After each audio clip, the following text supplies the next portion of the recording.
Yes Salem, bonjour. Bonjour. Bienvenue dans Second Rôle, donc le podcast qui met au premier plan les grands acteurs du cinéma français au travers des seconds rôles marquants de leur carrière.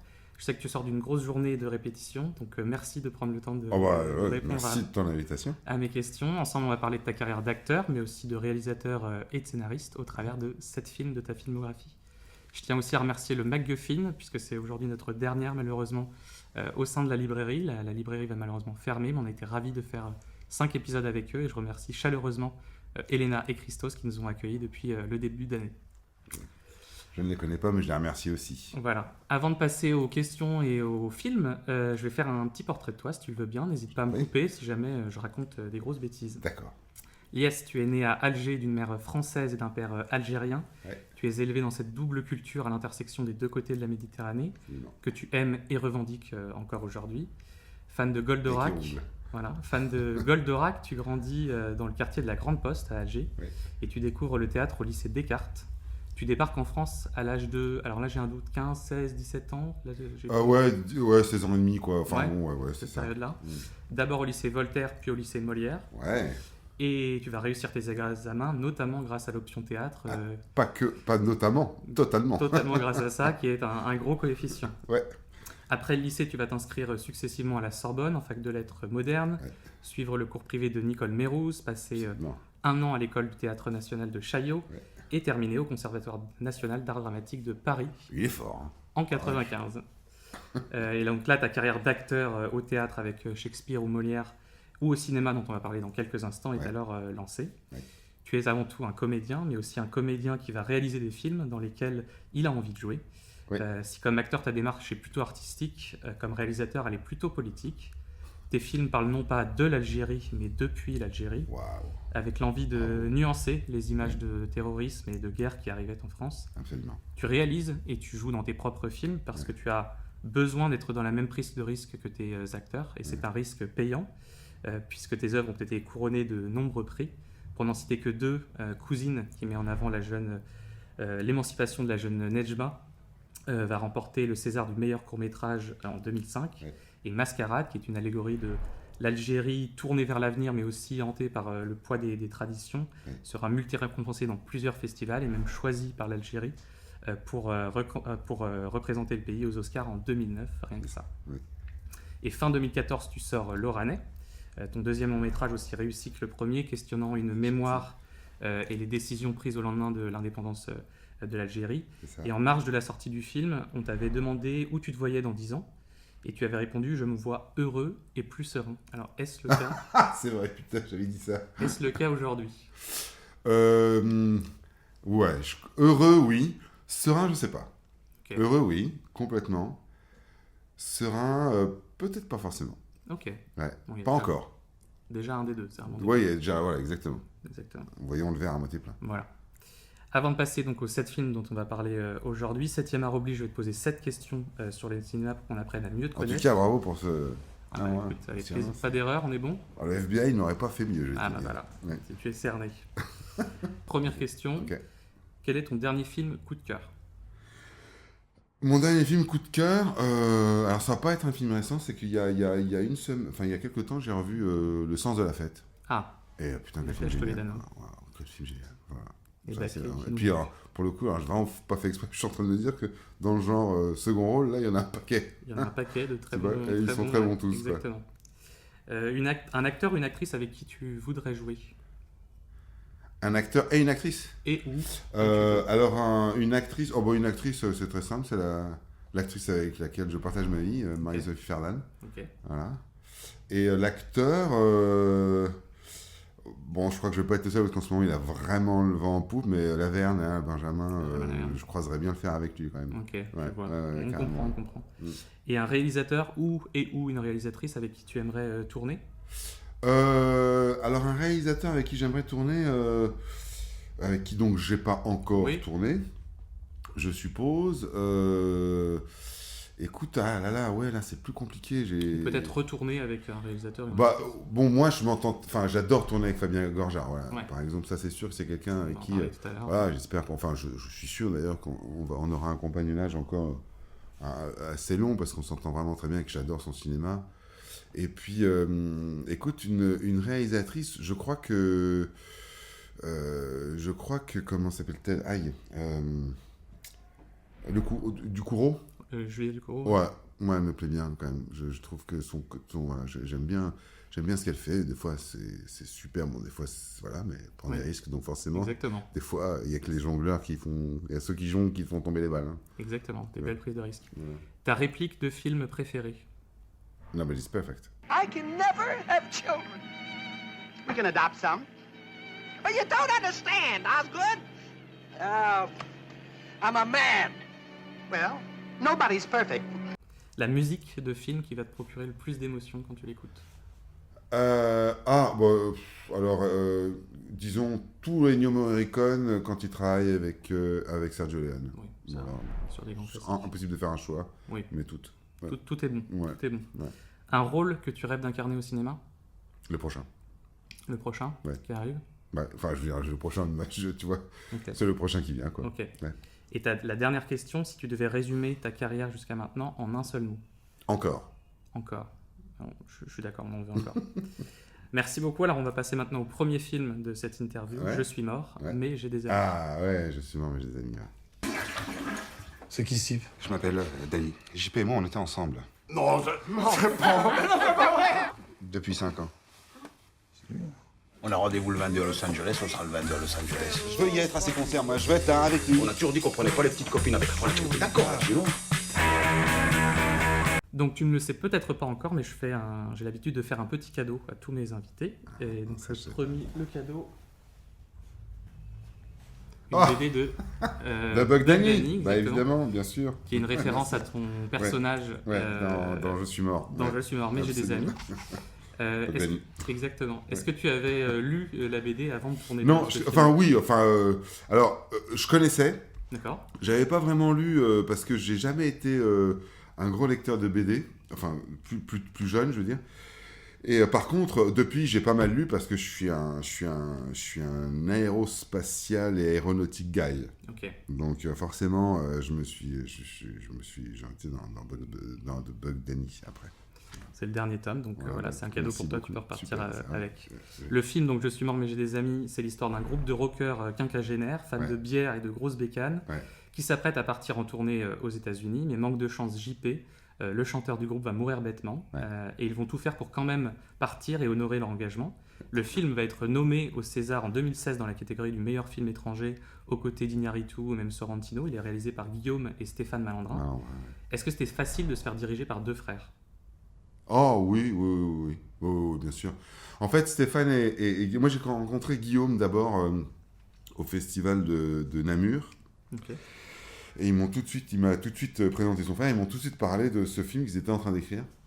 Et il m'avait vu dans Mascarade, enfin voilà, donc il m'avait tout de suite dit qu'ils écrivaient en pensant à moi. Pour toi, ouais. Tourné en Belgique, enfin dans cette espèce de comédie loufoque là, ça fait partie des bons souvenirs de ma life, ça. Complètement barré, Ouais, une ouais. sacrée aventure. Ouais.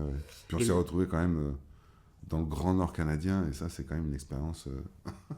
Exactement, tu as une partie du tournage qui s'est passée à Bruxelles et une autre au Canada en équipe hyper réduite. Hyper réduit, ça aussi c'était génial. Voilà, Ça aussi c'était quel pied c'était de tourner. Je crois qu'on était. une dizaine. Ouais, peut-être. même pas, 12 je crois.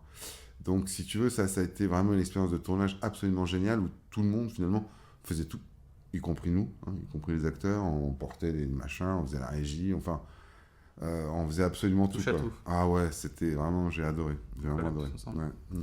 Et alors la veille du départ justement vers le Grand Nord, complètement bourré, la petite troupe là, d'amis de rockers va se rendre chez JP et la surprise, tu sors des toilettes en petit slip rouge et tu te présentes comme Danny, le pilote d'avion comme Bug Danny, donc qui fait référence à la BD, qui s'envoyait en l'air dans les deux sens du terme avec JP, avec et ça leurs potes. voilà, avec JP depuis 5 ans. Ouais.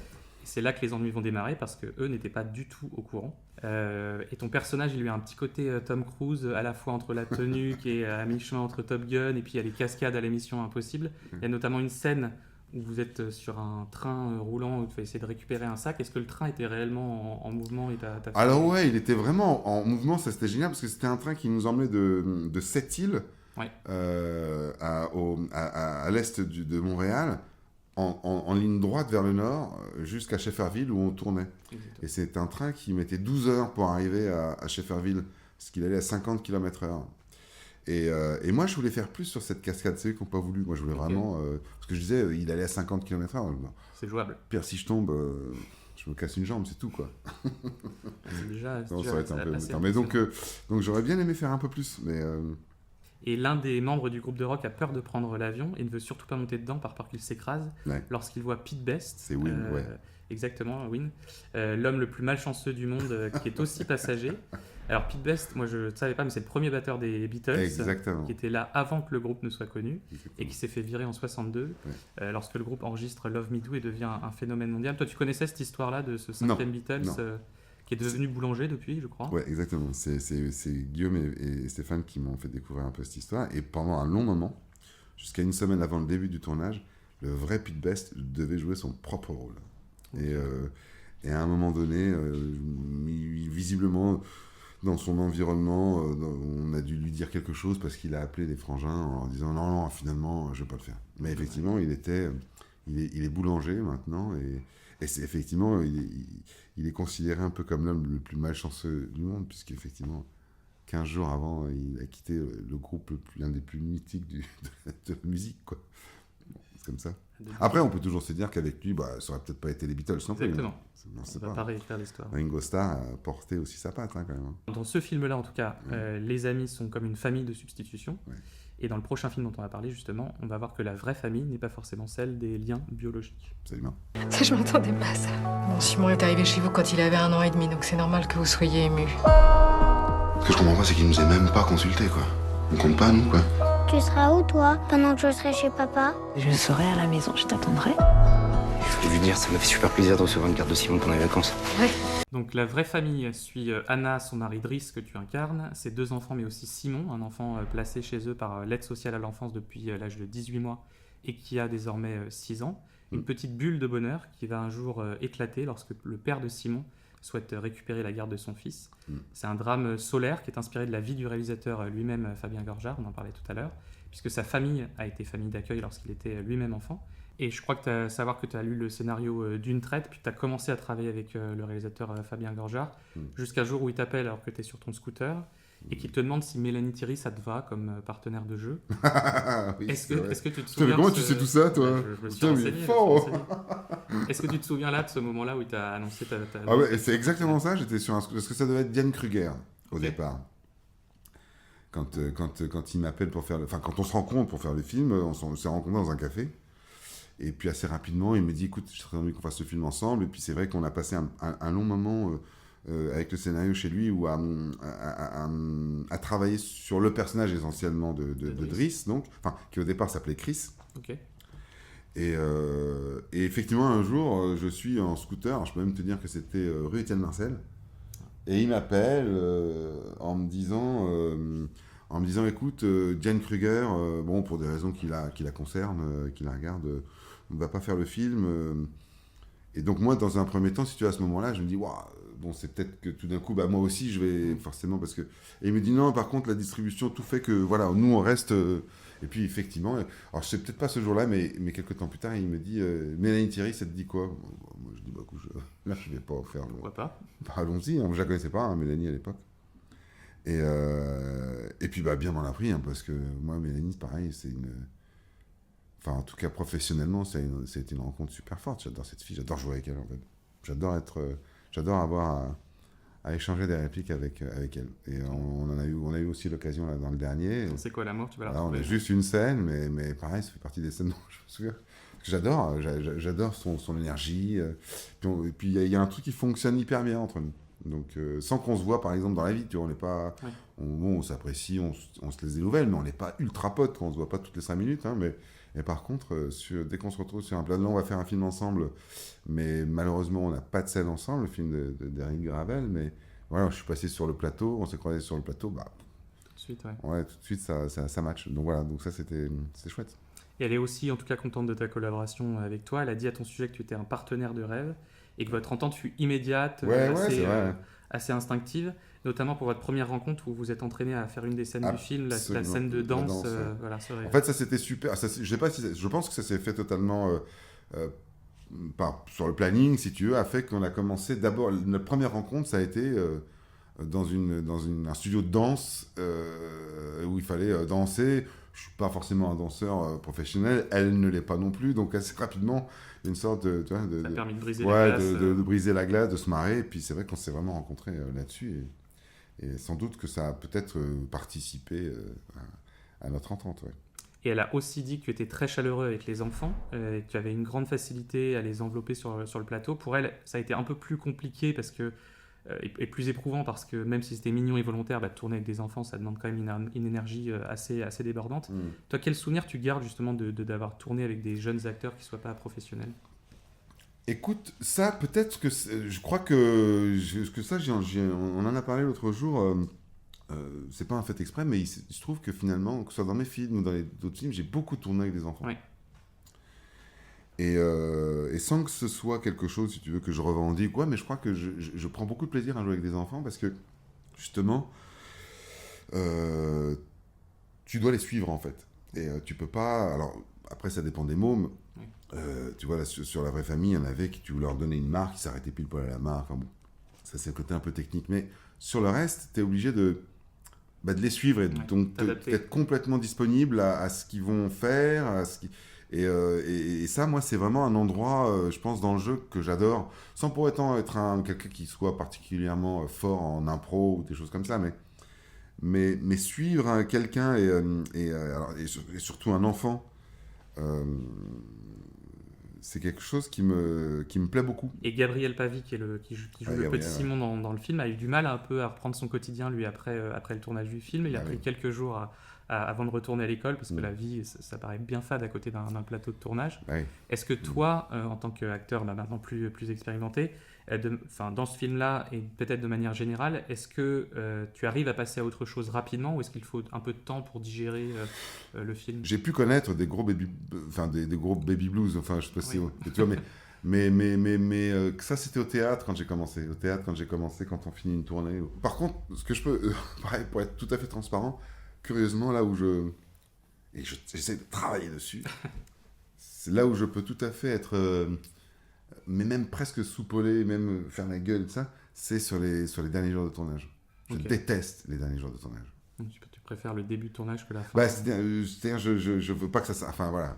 Moi, c'est plutôt là, à ce moment-là, que le dernier jour de tournage me rend très triste, en fait. Mais c'est le dernier jour de tournage. Je suis pas du genre à... je vais profiter du dernier jour. Hein. Au contraire, c'est un peu idiot, mais je me dis, putain, j'ai pas envie, je veux que ça continue. Dans le troisième film dont on va parler maintenant, il y a un élément déclencheur qui va également faire exploser l'équilibre familial, c'est celui de Youssef Salem. Youssef Salem, tu es officiellement sur la shortlist du concours. Faut que je le dise à mes parents. Comment t'as pu écrire un torchon pareil ? Maman n'a jamais couché avec le maître nageur. Je sais bien. T'imagines si papa il tombe dessus ? Ouais. T'imagines le début ? Tu mériterais qu'on mette un contrat sur ta tête. Ouais. Putain. Ouais. Qu'on t'élimine. Donc Youssef Salem a du succès. Le deuxième film de Baya Kasmi qui est sorti en 2023. Tu avais déjà incarné pour elle un douanier dans son premier film Je suis à vous tout de suite. Ouais.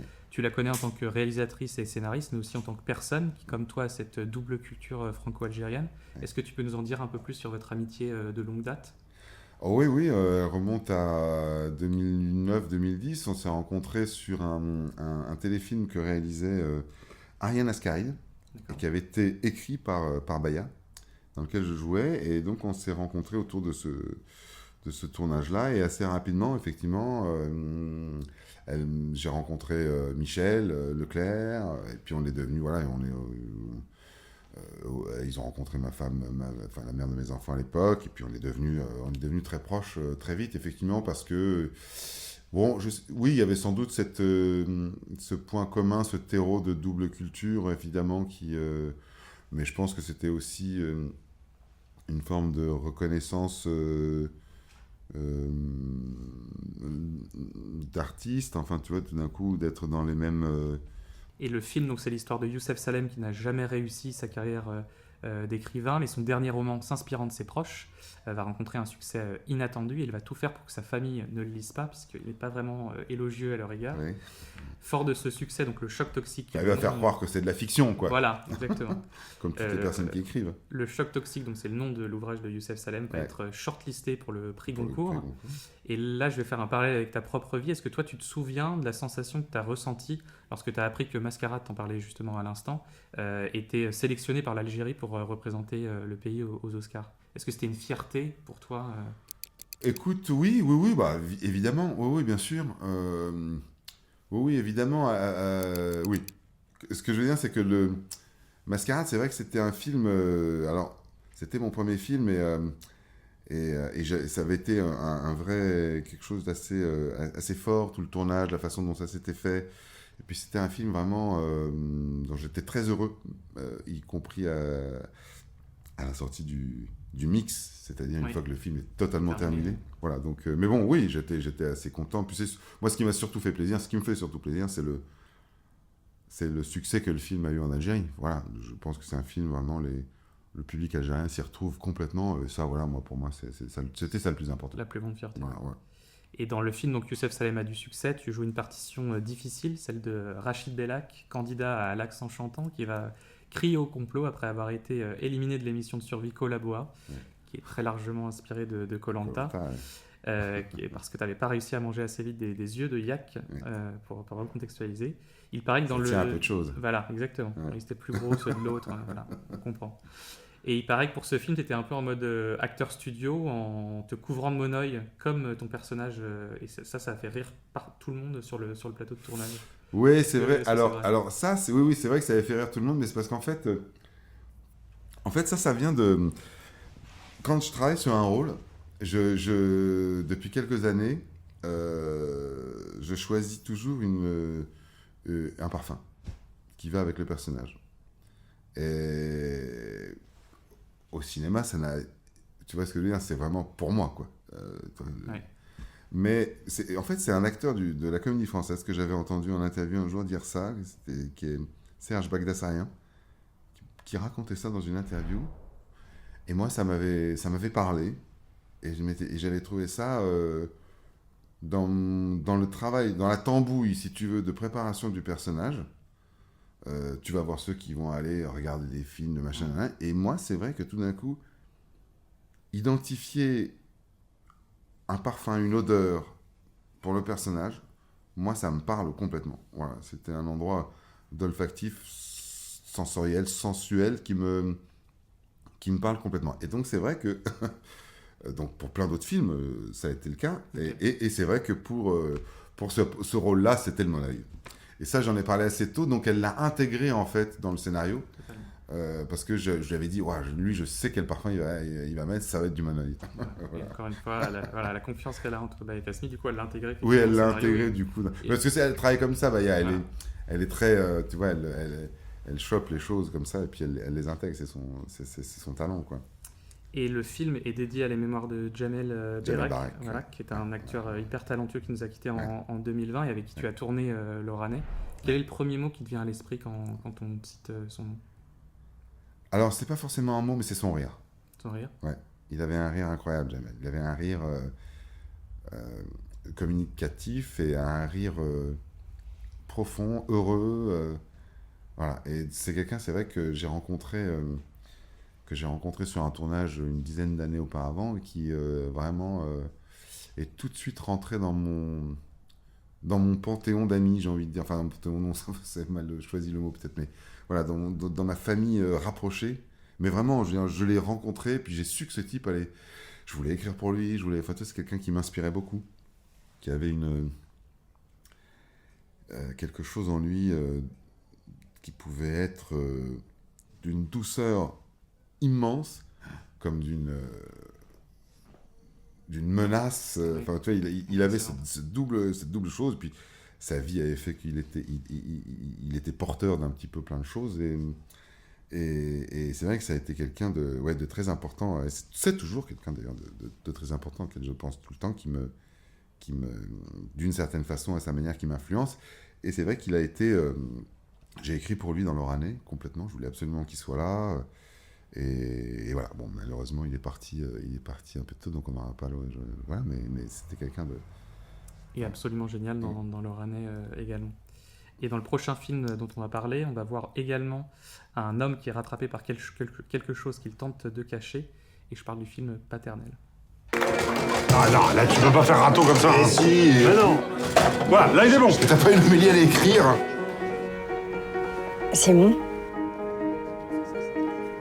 Louise. Oui, ça fait longtemps. C'est ton fils. C'est le tien aussi. Paternel, un film de Ronan Tronchot qui fait écho à ses 2 courts-métrages précédents sur le sujet de la parentalité. Cette fois-ci, il raconte le parcours d'un prêtre dévoué et respecté de sa paroisse qui va voir sa vie chamboulée lorsque Louise, avec qui il a une histoire, refait surface pour lui annoncer qu'il est le père d'Aloé, 11 ans. C'est Grégory Gadebois qui est un mélange de douceur mais aussi de fermeté qui incarne ce prêtre confronté aux limites de l'Église. Et son personnage est en partie inspiré de l'expérience de David Gréa, qui est un prêtre qui n'exerce plus car il est tombé amoureux lui aussi d'une femme et qui s'est vu refuser sa demande de dérogation pour continuer à exercer. Vous êtes en colloque tous les deux dans le film avec Grégory Gadebois. Quel souvenir tu gardes de ce tournage avec lui avec Grégory ? Ouais, de cette colloque tous les deux. Bah écoute, un souvenir assez serein. Grégory, c'est quelqu'un de très calme, de très tu vois, de très centré. Donc si tu veux, c'est vraiment quelqu'un avec qui on a travaillé de manière évidente, j'ai envie de dire. Voilà, c'était...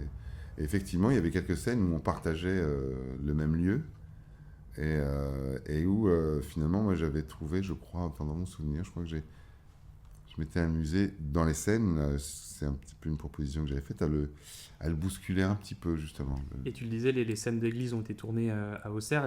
Elles ont dû être validées par le diocèse avant. Ils craignaient dans un premier temps avoir un nouveau film sur les scandales d'abus sexuels après Grâce à Dieu de François Ozon, mais qui a finalement accepté de tourner. Donc je sais effectivement qu'il faisait très froid dans les églises, mais est-ce que justement c'était pas trop impressionnant de jouer dans un tel lieu et tel rôle aussi, puisque tu joues un prêtre également dans le film? Écoute, non, pas vraiment. Enfin, impressionnant dans une juste mesure. C'est-à-dire que moi, ce qui me faisait plaisir, ce qui m'a beaucoup plu dans ce film et ce tournage, c'est que le fait de jouer un prêtre faisait que je raccordais avec ma grand-mère, et qui était décédée genre 3 mois plus tôt. D'accord. Tu vois. Je crois que je me souviens même plus si j'avais eu le temps de lui dire que j'allais jouer un prêtre. Puis de toute façon, sa tête était un peu partie avant qu'elle meure, et qui, elle, était une catholique pratiquante, et que moi j'y suis allé pas mal à l'église, aux messes de minuit et tout ça, quand j'étais gosse. Donc je mettais pas les pieds dans quelque chose que je ne connaissais pas. Je mettais les pieds dans une partie de mon enfance, en fait. Et ça me permettait finalement de reconnecter avec, enfin, de me servir de cette part-là de mon histoire. Donc j'étais plutôt, c'est un peu toute cette partie-là qui m'était, moi j'étais plutôt touché par rapport à ça. Et c'est vrai que après, tu sais, dans ce genre de personnage, quand tu es, alors à l'époque c'est pas aussi larvé qu'aujourd'hui, mais quand tu es français, issu de la diversité, c'est des rôles qui sont qui moi ne me questionnent pas, mais qui sont questionnants peut-être pour les autres, parce que on n'a pas l'habitude de voir disons un arabe qui joue un prêtre ou vice versa, si tu veux, tu vois. Et ça, moi j'ai toujours essayé d'aller à ces endroits-là comme pour tenter modestement de faire un pont entre les deux cultures, entre les deux rives, puisque de toute façon, moi, c'est, comme tu l'as dit au départ dans ta présentation, c'est à la vie, à la mort les deux, que jamais je ferai un choix, ni entre l'un ni entre l'autre, quoi qu'il se passe, et quel que soit le couteau qu'on me mettra sous la gorge. Et dans le film, donc tu incarnes le prêtre Amine, et le film est issu d'un long travail documentaire avec beaucoup de personnes que le réalisateur a rencontrées. Il a fait notamment un séjour dans un presbytère en Bretagne, et ça lui a permis de voir en fait comment fonctionnait une paroisse, mais aussi la vie quotidienne d'un prêtre, notamment jouer au baby-foot, regarder... Oui, absolument, c'est ça qui était vachement bien aussi dans ce film, c'est qu'on avait des scènes où on buvait des coups, enfin tu vois, c'était des prêtres quand même très ancrés dans la vie d'aujourd'hui, mais faut dire que Ronan est lui-même tu vois, pratiquant. Donc, il parle de quelque chose d'abord qui lui est cher, qu'il connaît, et voilà, qui est le plus important, qui lui est cher, quoi. Hein. Donc, il y avait une vision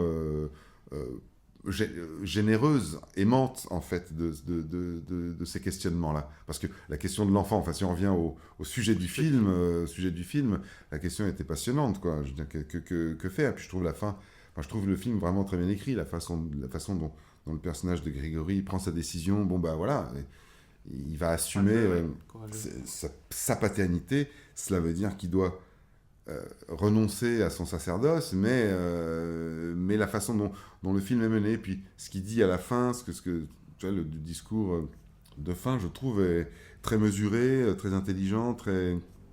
Enfin, moi, en tout cas, c'est un film qui me touche beaucoup. Et ça ouvre des portes aussi, parce que ça fait aussi écho à la société actuelle, et notamment, il y a un chiffre qui est évoqué, c'est que 85% des catholiques sont pour un changement des règles dans la vie privée des prêtres, qui, encore aujourd'hui, à l'inverse des pasteurs, des imams, des rabbins, etc., n'ont pas le droit de se marier. Et est-ce que justement c'est cette opposition-là entre l'importance de la tradition d'un côté et puis le besoin d'évoluer en lien avec la société qui t'a aussi intéressé dans le scénario? Bah oui, évidemment, oui, bien sûr, mais c'est ça aussi qui était... je trouve que c'est là que Renan se positionnait, en fait. C'était qu'il fait partie de cette génération qui ont envie de remettre en question encore certaines choses de leur... alors pas de leur foi, mais du fonctionnement de l'Église, de leur Église, quoi. Et qu'effectivement, le célibat des prêtres, on sait bien que c'est quelque chose qui sans doute est en sursis, mais c'est... Voilà. Je comprends aussi que de l'autre côté, si tu veux, les choses se fassent lentement. Voilà. Je pense que... Je ne dis pas que c'est bien, mais je dis juste que je comprends que ce soit des changements tellement profonds et forts que c'est forcément, ça demande forcément du temps pour se faire, quoi. Voilà. Mais qu'effectivement, ce genre de film avec ce genre de discours participe à la réflexion et à faire avancer peut-être un peu plus rapidement le mouvement, quoi. Et dans le film suivant, Nous les Leroy, on va aussi suivre un père, mais qui cette fois-ci va tenter de sauver son couple et sa famille. Comment vous réagiriez si je vous disais que je sentais le besoin de me séparer de votre papa? Moi, tu sais, je me casse bientôt à la fac, donc... Alors tu veux me quitter, c'est ça? Je veux pas qu'on se déteste pour autant. Non, écoute, ne sors pas toutes ces phrases à la con, là. C'est pas toi, c'est moi. Bah non, c'est toi. Hein? Nous les Leroy, Grand Prix de l'Alpe d'Huez en 2024, est une comédie douce amère, empreinte de nostalgie, mais avec des punchlines, pour reprendre les mots du réalisateur Florent Bernard. C'est son premier film, mais le jeune public le connaît bien car c'est l'une des plumes les plus connues du digital. Co-scénariste de Bloqué avec Orelsan et de La Flamme avec Jonathan Cohen. Il a également animé pendant plus de 10 ans le Floodcast, un des plus gros podcasts français. Est-ce que toi tu connaissais Flaubert avant de tourner avec lui? Non. Donc ça a été la découverte? Ouais, avant qu'il m'appelle, avant que je le rencontre, je ne le connaissais pas du tout. Je ne tente pas... voilà, je le connaissais pas. Moi j'ai adoré le fait qu'il ait changé qu'il ait pris cette espèce de... cette pirouette de s'appeler Flaubert, qui s'appelle Florent Bernard. Et donc j'ai rencontré un type dans un déjeuner avec son énergie, une espèce de jeune homme je sais pas, on a l'impression qu'il a 17 ans, mais qu'il est hyper enthousiaste sur les choses et tout ça. Donc bon, voilà, c'est pareil, c'est une énergie qui... Là, moi j'y vais parce que je rencontre Florent et qui me plaît, ouais, il me donne envie de passer une journée avec lui, enfin, tu vois, de servir. Voilà, donc ce film, ça a été pareil, ça a été une forme de cadeau, quoi. Je m'attendais pas du tout à... je m'attendais pas du tout à ça, voilà, avec ce personnage. Et c'est une vraie réussite. Le pitch du film, si je recentre, Sandrine Leroy, c'est qui annonce à son mari, Christophe, qu'elle veut divorcer. Alors il se lance dans une opération de la dernière chance. De reséduction. Exactement, en organisant un week-end pour retracer tous les endroits clés qu'il a parcourus avec elle et pour tenter de sauver son mariage. C'est une histoire personnelle puisque les parents du réalisateur Florent Bernard se sont séparés lorsqu'il avait l'âge des enfants dans le film. Et le film s'ouvre sur des scènes de vie de 1996, date de la rencontre entre Sandrine et Christophe, jusqu'à aujourd'hui, où on voit que l'amour s'essouffle petit à petit. Là, on est 30 ans après 1996. Est-ce que tu te souviens de ce que tu faisais en 1996 ? Tu avais une vingtaine d'années à peu près. Ah bah ouais, grave. En 1996, j'avais 23 ans, j'étais au conservatoire. C'est l'époque du conservatoire. Ah ouais, bah, et je pense que 1996, ça a été le millésime, quoi. Je devais être en 2e année de conservatoire. Ça a été génial. Absolument. Et l'école en elle-même, un bon souvenir ? Oh bah ouais, parce que l'école... Dans mon souvenir, la 2e année, si tu veux, l'école c'est 3 ans, la première année tu viens de débarquer, t'es le petit, la 3e année, t'as déjà un pied dehors, tu veux te barrer, et la 2e année, t'es à la maison, quoi. Tu viens pas de rentrer, tu sors pas encore, t'es vraiment à la maison. Moi, la 2e année, je crois qu'on a fait tout un tas de trucs, j'ai fait plein de choses, quoi. J'ai énormément bossé, au sein de l'école, hein. Et puis il y a une espèce de truc qui s'ouvre, si tu veux, tu vois. J'avais un prof, j'étais avec Stuart Side en 2e année, et ouais, il y avait quelque chose d'extrêmement... c'était un prof qui m'allait hyper bien, donc j'étais hyper épanoui, quoi. La 2e année, 1996, pour moi, ça a sans doute été une des années les plus épanouies. Et en même temps, 1996, on est... moi j'étais donc à Paris, et on est vraiment en plein milieu de la décennie noire en Algérie, et donc où je lisais tous les matins le journal, Kamel Daoud par exemple, pour ne citer que lui, qui écrivait déjà à l'époque dans le quotidien d'Oran, ça, c'est Ahmed Semian, je les lisais tous les matins, je les connaissais pas encore, et je les lisais tous les matins, donc j'avais en même temps, si tu veux, cette espèce de bonheur, si tu veux, de liberté, de bonheur, de profiter de ce que je voulais faire. J'ai toujours voulu être acteur. J'étais dans l'âme, assimiler la meilleure école, si tu veux, entouré avec de gens avec qui je m'entendais hyper bien, en faisant vraiment ce que j'aimais faire. Et en même temps, de l'autre côté, toute une partie de mon enfance qui était bafouée, balayée par une espèce de violence que moi, j'ai pas vu venir. Hein. J'étais sans doute trop jeune. Et au casting, on a énormément de second rôles, des talents plutôt du digital, je pense à Jérôme Niel ou Justine Le Potier par exemple, mais aussi des acteurs professionnels du cinéma qui sont également à l'affiche, Sébastien Chassagne, Louis Rego, mais aussi toi, divorcé, qui tente de garder la face en faisant mine que tout va bien avec ton ex-femme Corinne, que la vie est bon délire parce que tu peux boire des bières à minuit et demi, et que personne ne te fera des reproches, et tu travailles chez MyCar, la seule agence de location de voitures de la ville, et tu es le collègue de José Garcia. Est-ce que c'est bon délire, du coup, d'être collègue avec José Garcia ? Ouais, c'était très sympa, c'était très chouette. Ça a été pareil, c'était un tournage très agréable. Moi, c'est un personnage qui m'a beaucoup plu, parce qu'il y avait effectivement, tu l'as dit, c'est-à-dire que c'était quelqu'un qui venait de se faire quitter par sa femme, avec qui il avait un enfant, et qui faisait tout pour faire croire que non, attends, tout va bien. Je disais, il n'y a pas de souce, tu vois. Voilà. Et ça, c'était tout de suite, c'est des cadeaux, ce genre de personnage, quoi. Parce que tu peux, en fait, faut surtout pas jouer la tristesse, en fait, faut jouer tout l'inverse, puisque la tristesse, elle est dans la situation. De toute façon, on sait que donc le spectateur va voir ta tristesse. Plus tu vas en faire, plus il va mesurer ta tristesse, et peut-être plus il va être touché. Donc ça, c'est pareil, ça, Flo, c'était un beau cadeau. Par ton personnage. Ouais. Et alors, il y a beaucoup de scènes drôles dans le film. Il y en a une qui l'est particulièrement, c'est au travail de Charlotte Gainsbourg, donc, qui incarne Sandrine Leroy, dans une agence de voyage. Donc elle est... Avec Baptiste. Exactement, les clients Baptiste Le Caplin et Vincent Tirel qui lui demandent une destination un peu exotique, mais le plus exotique qu'elle ait fait, c'est le Futuroscope. Je vous proposerais de plutôt partir sur Bali. Ça peut être un autre pays, on n'est pas du tout fermé. Ouais, ou si vous avez fait avec votre mari un truc un peu exotique. Le plus exotique qu'on a fait, c'est le Futuroscope. C'est à 19 minutes de Poitiers, et il y a une attraction où on traverse la Vienne. La vache. Avec des sièges qui bougent dans un cinéma. C'est très bien fait. Moi, je suis en train de chercher une destination pour mes prochaines vacances. Est-ce que tu aurais des conseils à me donner ? Piège.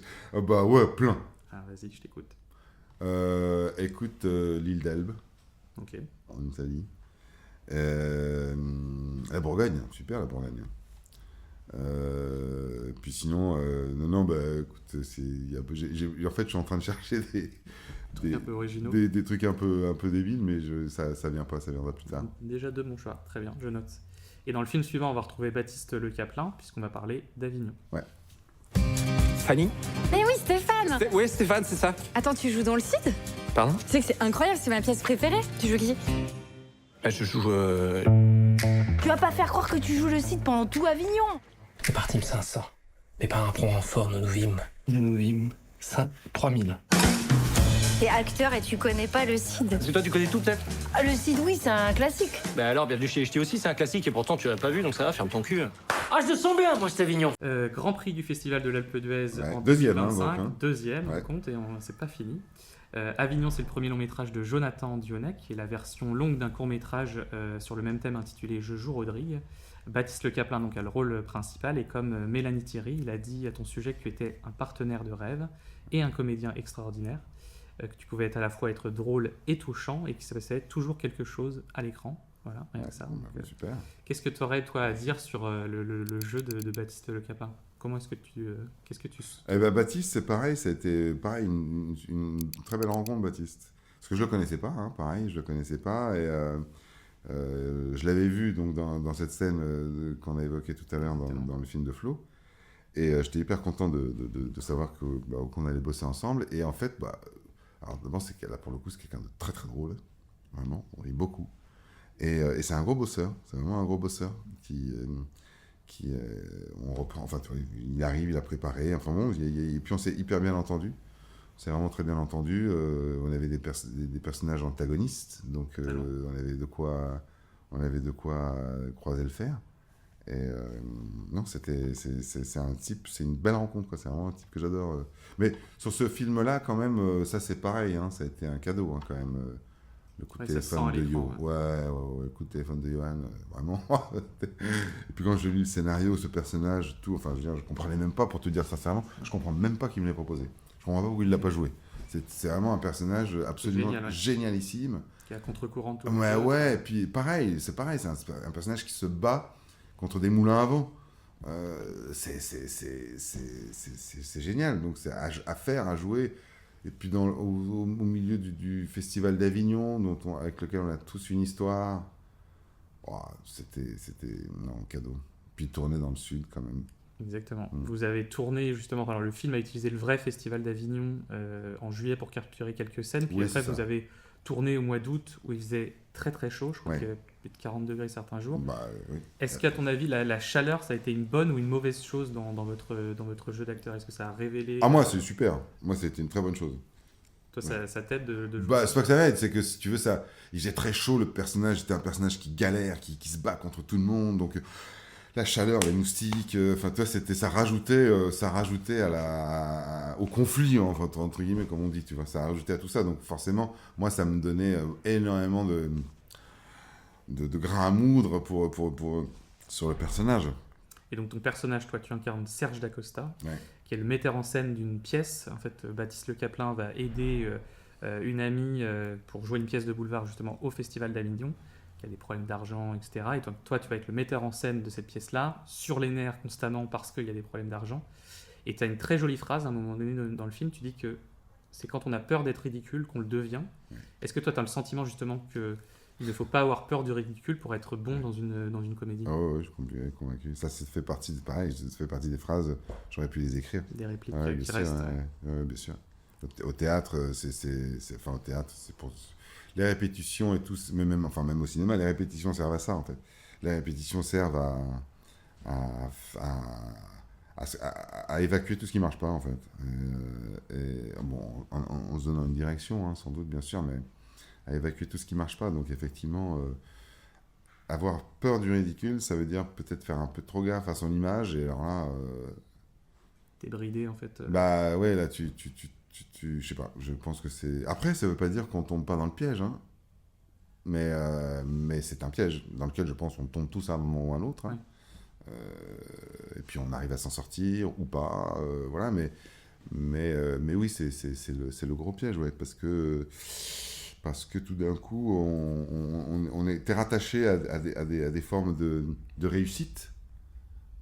Et la réussite est un cadeau empoisonné, en fait, parce que derrière, des attentes, tu penses que... Enfin, oui, il y a une forme d'injonction de la réussite, et que cette injonction, elle est terrible, parce que finalement, si on réfléchit et que tu analyses comment tu as réussi parce que tu y allais, t'as fait, et c'est un peu idiot, comme c'est cette phrase de... On peut penser de quoi cette phrase de Mark Twain, là. Et ils ne savaient pas que la chose était impossible, alors ils l'ont faite. Enfin, tu vois, il y a quelque chose un peu de ça dans une forme de réussite. Après, il y en a plein d'autres. Il y a aussi l'exercice. Un acteur, une actrice, c'est aussi... On dit souvent une telle ou un tel, c'est le meilleur acteur ou le meilleure actrice de sa génération. Mais c'est parce qu'il enquille les rôles. Exactement. Et parce qu'il travaille. Donc, il a un exercice. Et donc, effectivement, voilà, mais le même qui a moins de rôles. Voilà, donc je me méfie toujours un petit peu de ce genre de même quand même quand on peut tout d'un coup à moi-même m'envoyer des fleurs ou des choses comme ça, c'est toujours un petit peu le côté le meilleur, tout ça, c'est quelque chose dont je me méfie beaucoup, parce que je crois que c'est totalement faux. Ça n'existe pas, surtout pas dans notre métier. Il n'y a pas de meilleurs. Il y a des sensibilités différentes, il y a des personnes qui vont tout d'un coup rencontrer des personnages à tel moment de leur vie, et tout d'un coup qui vont et ça c'est sûr que arriver en répétition, moi j'essaie toujours je me méfie de ce, comment on pourrait appeler ça, de ce mauvais camarade qui est l'orgueil, enfin qui a un endroit une espèce de statut, quoi, tu vois, c'est un truc de on me doit ça, et je pense que ça c'est un piège qui peut être assez destructeur.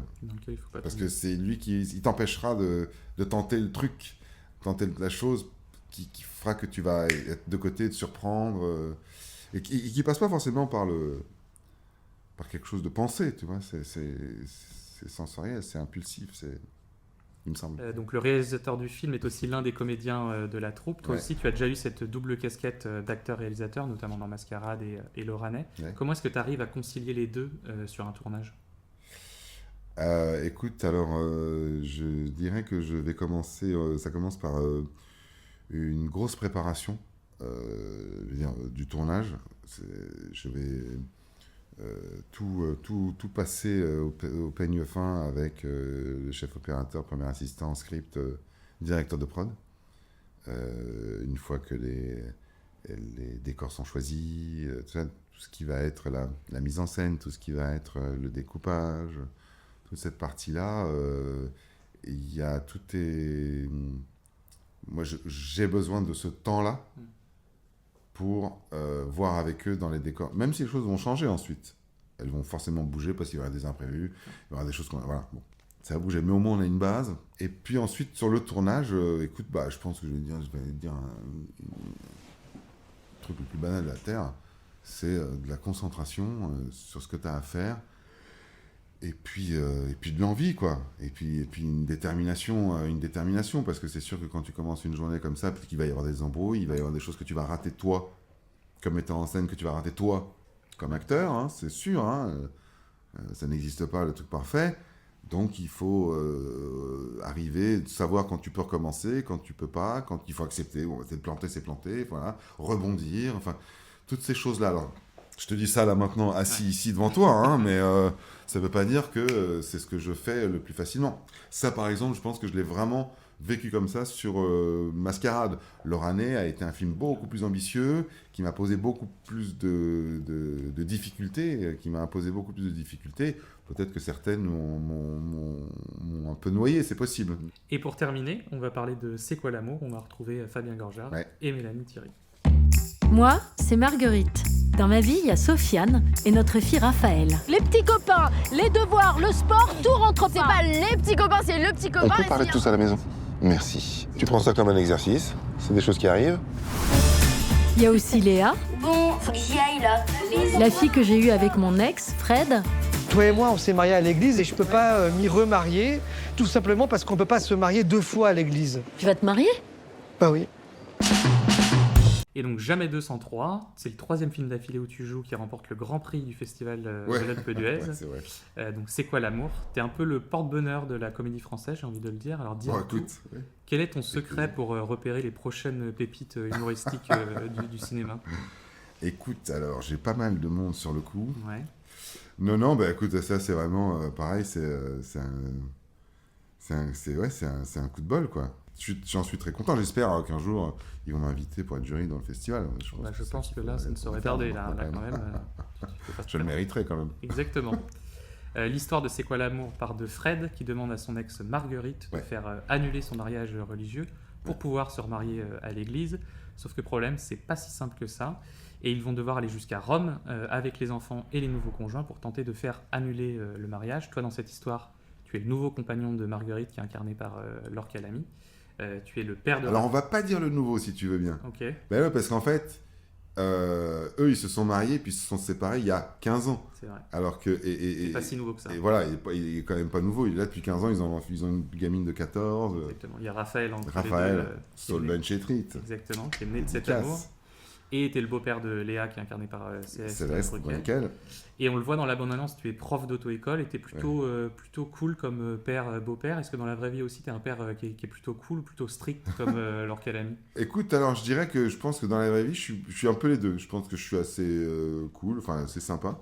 Après je pense qu'il faut un cadre. Donc mes gamins ont un cadre dans lequel il faut pas... Enfin c'est mieux qu'ils en bougent pas trop non plus. Ok, voilà. Justement. Après...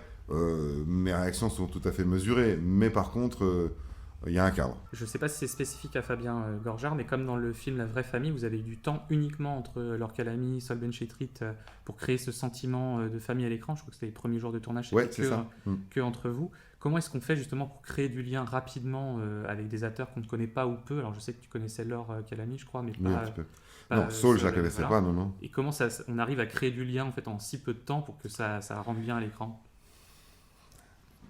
Bah, on y met de la bonne volonté. Et puis ensuite, c'est vrai que là, le tournage avait été organisé comme ça, qu'on avait commencé la première semaine de tournage tous les trois, dans la maison à Créteil.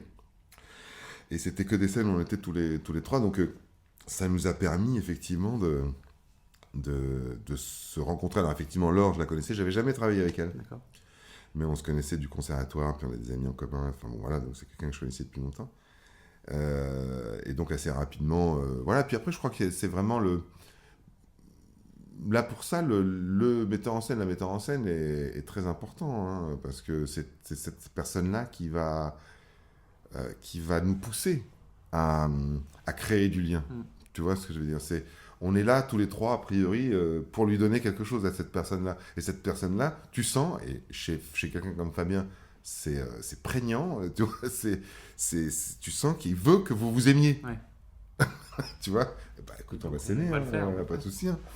Tu vois, on va s'aimer. Bon, moi, ce que j'adore dans la tournée, d'abord, c'est effectivement de parler du film avec les spectateurs, de ressentir un petit peu ce qui les a séduits, ce qui leur a plu, ce qui ne leur a pas plu, des fois aussi, hein, dans le film, parce qu'au fur et à mesure, tu t'aperçois que c'est les mêmes choses qui reviennent. Alors de temps en temps, tu vas avoir quelqu'un qui va faire une réflexion, qui va poser une question qui change, mais sinon, la plupart du temps, c'est à peu près la même chose. Donc ensuite, voilà, et ensuite, avec des gens comme Fabien, ou même avec des gens comme Johan, des gens...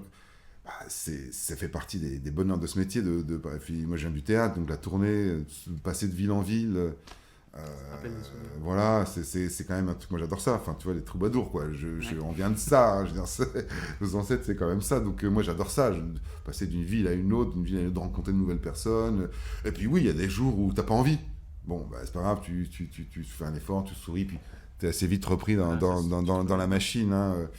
Mais alors avec Fabien on avait un petit jeu, c'était donc on s'amusait à se donner des mots qu'on était obligé de dire, à placer, qu'on donnait, voilà. Et sans vouloir me lancer des fleurs, je crois que j'ai gagné haut la main le match. Et le tournage a duré 8 semaines au total, avec une dizaine de jours à Rome, avec toute la petite équipe, où en fait il y a une ambiance qui est très bon enfant et qui transpire à l'écran. Est-ce que tu gardes un souvenir en particulier de ce périple en Italie?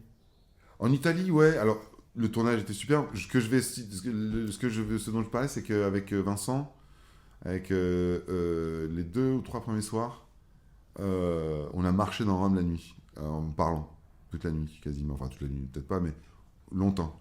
Et on a vraiment fait quasiment, on se disait, ah non, lui le premier soir, il m'avait emmené au cinéma de Nanni Moretti, qui était de l'autre côté de la ville, parce qu'il avait il était allé là-bas, parce que Nanni Moretti l'avait invité, donc on est marché jusqu'à là, puis on était rentré à pied. Voilà, ça a été vraiment de voir Rome comme ça la nuit, en s'arrêtant dans des bars qui étaient encore ouverts. C'est ce qui me reste aujourd'hui de Rome, c'est la nuit, quoi, cette marche Petite balade nocturne. cette balade nocturne de la nuit, quoi, en buvant des coups à chaque fois. La tournée des Grands-Ducs, en fait, à Rome. Pas mal, pas mal. Et pour terminer, qu'est-ce que tu aimerais dire aux gens qui écoutent cette interview pour leur donner envie d'aller voir C'est quoi l'amour? Oh bah écoute, moi c'est un film que j'ai adoré faire. On a vraiment pris beaucoup de plaisir à le tourner. Puis je crois que c'est un film qui offre la singularité d'être une comédie qui a la singularité de se passer dans un environnement qu'on voit pas tous les jours, qui est donc l'annulation d'un mariage à l'église. Et je trouve que Fabien en a tiré le meilleur au scénario. Et que, alors sans parler de moi, enfin voilà, en tout cas, par exemple, le couple qui porte un peu le film, qui est Vincent et Laure, vraiment arrive à faire ces espèces de vieux couples qui sont un peu, puisqu'ils ont énormément travaillé ensemble, il y a quelques années, ils étaient au conservatoire ensemble et tout ça. Donc il y a vraiment le mieux de ça qui est dans le film, et avec vraiment, Vincent et voilà, il est parfait dans le rôle, et Laure, moi je trouve que ce rôle lui va, mais alors comme un gant, parce que ça lui permet d'exprimer toute sa fantaisie, avec des ruptures de ton, où tout d'un coup, elle est inquiète, très en colère avec sa fille, enfin voilà, elle a un panel dans ce film qui est quand même, qui rend bien hommage à sa palette d'actrices, quoi. Voilà. Exactement. Et ça lui vaudra également le prix d'interprétation à l'Alpe d'Huez. À l'Alpe d'Huez. Et peut-être plus, on verra bien. Exactement, on verra. Merci beaucoup, Lies. Merci à toi, écoute, super. Merci à vous. Le film C'est quoi l'amour est actuellement en salle, donc foncez le voir. Ah oui.